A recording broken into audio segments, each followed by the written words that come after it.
आइए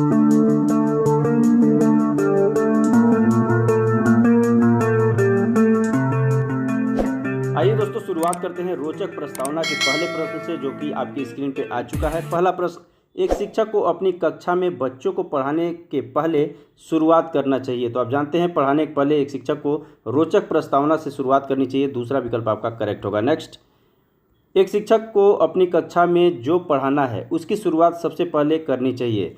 तो आप जानते हैं, आप किसी रोचक घटना या गीत के माध्यम से शुरुआत करते हैं तो बच्चे पे ज़्यादा सीखने का प्रभाव पड़ेगा, इसलिए तीसरा विकल्प आपका करेक्ट होगा। नेक्स्ट, रोचक प्रस्तावना पर विशेष ध्यान देना चाहिए। जब आप सभी शिक्षक अपने बच्चों को पाठ पढ़ाने के पहले ये ध्यान देना चाहिए। चौथा विकल्प आपका करेक्ट होगा। नेक्स्ट, वीडियो में शिक्षक बच्चों को पाठ शुरू करने के पहले पूर्व ज्ञान पर आधारित प्रश्न व कहानी सुना व पूछ रहे थे।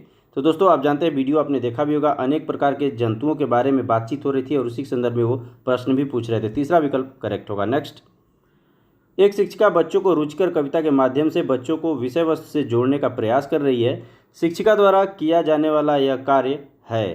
तो स्वाभाविक रूप से आप जानते हैं कि ये रोचक प्रस्तावना के अंतर्गत आता है, इसलिए चौथा विकल्प आपका करेक्ट होगा। नेक्स्ट, एक शिक्षक शिक्षिका को अपनी विषय संबंधी पाठ या प्रकरण को प्रस्तुत करने के पहले रोचक प्रस्तावना के माध्यम से बच्चों के पूर्व ज्ञान का पता लगाना चाहिए। पूर्व ज्ञान से संबंधित पूछे जाने वाले प्रश्नों की संख्या होनी चाहिए। तो वीडियो में आपने देखा होगा, इसमें बताया गया है कि 3 से 5 प्रश्न पूर्व ज्ञान से संबंधित पूछने चाहिए। चौथा विकल्प आपका करेक्ट होगा। नेक्स्ट, किसी भी विषय वस्तु का कक्षा शिक्षण प्रारंभ करने से पहले यदि उसकी भूमिका को रोचक ढंग से प्रस्तुत किया जाए तो बच्चे जिज्ञासु होकर सीखने के लिए तैयार व तत्पर होंगे। यह ध्यानाकर्षण तकनीकी है। तो सीधी सी बात है, रोचक प्रस्तावना के अंतर्गत ये चीज़ आएगी, इसलिए तीसरा विकल्प आपका करेक्ट होगा। नेक्स्ट, यदि किसी भी शिक्षक द्वारा अपने शिक्षण कार्य की शुरुआत में ये निम्नलिखित कार्य किए जा रहे हैं।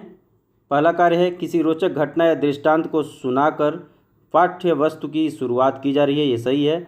दूसरा है, बिना पूर्व ज्ञान पर आधारित प्रश्न किए जाएं, तो ये भी गलत है।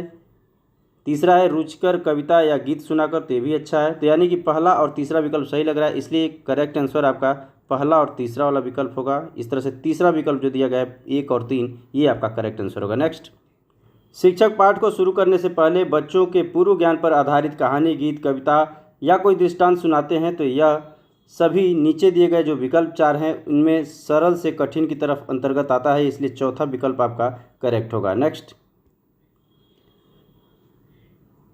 शिक्षक अपने विज्ञान की कक्षा शिक्षण के दौरान सौर मंडल का मॉडल दिखा रहे हैं। आपकी नज़र में शिक्षक द्वारा किया गया यह कार्य संबंधित है।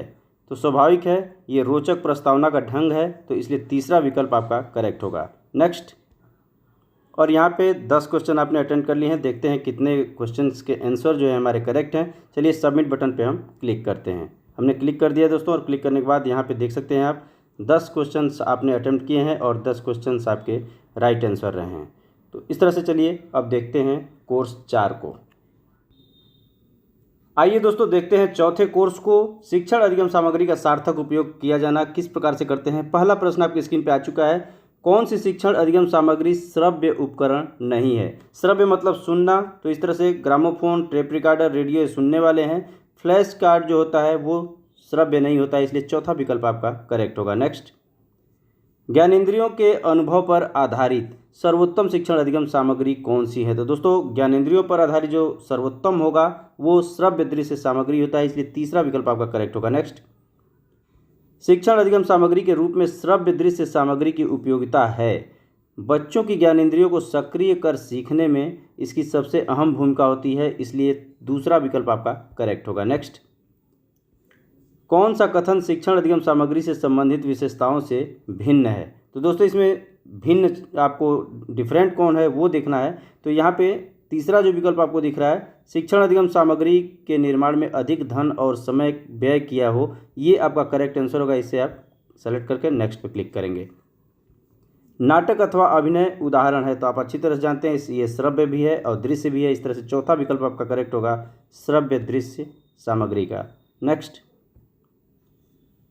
कठपुतली एक उदाहरण है, तो आप जानते हैं कठपुतली भी श्रव्य दृश्य होता है, आप देखते भी हैं और उसकी आवाज़ भी सुनते हैं, इसलिए सेकंड विकल्प करेक्ट होगा। नेक्स्ट, शिक्षण अधिगम सामग्री का उद्देश्य, आप एक से अधिक विकल्प चुनेंगे, इसमें से देखें रटने की प्रवृत्ति को कम करना, कक्षा शिक्षण को रोचक व सहज बनाना, सही है। अर्थपूर्ण युक्त अनुभव की प्राप्ति करना, ये भी सही है। शिक्षण अधिगम प्रक्रिया को शीघ्रता से पूर्ण करने में सहायक, ये गलत है, इसलिए ए बी सी सही होगा करेक्ट। तो यहाँ पे ए बी सी पहला ही विकल्प है, इसलिए पहला आपका करेक्ट आंसर होगा। नेक्स्ट, निम्नलिखित में कौन सी शिक्षण अधिगम सामग्री को कक्षा शिक्षण में अनेक रूपों में उपयोग किया जा सकता है। तो दोस्तों जो फ्लैश कार्ड्स होते हैं इसको कई रूपों में आप कक्षा में यूज कर सकते हैं, इसलिए पहला विकल्प आपका करेक्ट होगा। नेक्स्ट, शिक्षण अधिगम सामग्री के उपयोग से होने वाले लाभ हैं, आप एक से अधिक विकल्प चुन सकते हैं। तो कौन कौन से हैं देखा जाए। बच्चों को प्रकरण पर स्पष्ट समझ बनेगी, बिल्कुल सही। बच्चे पाठ में रुचि लेंगे, ये भी सही है। बच्चों को स्वयं करके सीखने के अवसर प्राप्त होंगे, ये भी सही है। सभी बच्चों का मनोरंजन होगा। तो दोस्तों ये तीन जो विकल्प ऊपर के दिख रहा है ये ज़्यादा उपयुक्त लग रहा है, ए बी सी इसका करेक्ट आंसर होगा। पहला ही विकल्प इसमें भी करेक्ट लग रहा है, इसे सेलेक्ट करेंगे। नेक्स्ट पे चलते हैं। कौन सी शिक्षण सामग्री श्रव्य दृश्य सामग्री नहीं है। ध्यान दीजिएगा, टेलीविज़न श्रव्य दृश्य है, नाटक भी श्रव्य दृश्य है, कंप्यूटर भी श्रव्य दृश्य है, टेप रिकॉर्डर जो है ये केवल श्रव्य है, इसलिए चौथा विकल्प आपका सही होगा। नेक्स्ट, और यहाँ पे दोस्तों 10 क्वेश्चन आपके पूरे हो चुके हैं। तो 10 क्वेश्चन आपने अटेंड कर लिए हैं। अब सबमिट पे क्लिक करके देखते हैं कितने आंसर हमारे करेक्ट हैं। हमने सबमिट पे क्लिक कर दिया है और यहाँ पे आप देख सकते हैं स्कोर आपका 10/10 और यहाँ हमारा कोर्स भी समाप्त हो गया इसके साथ ही।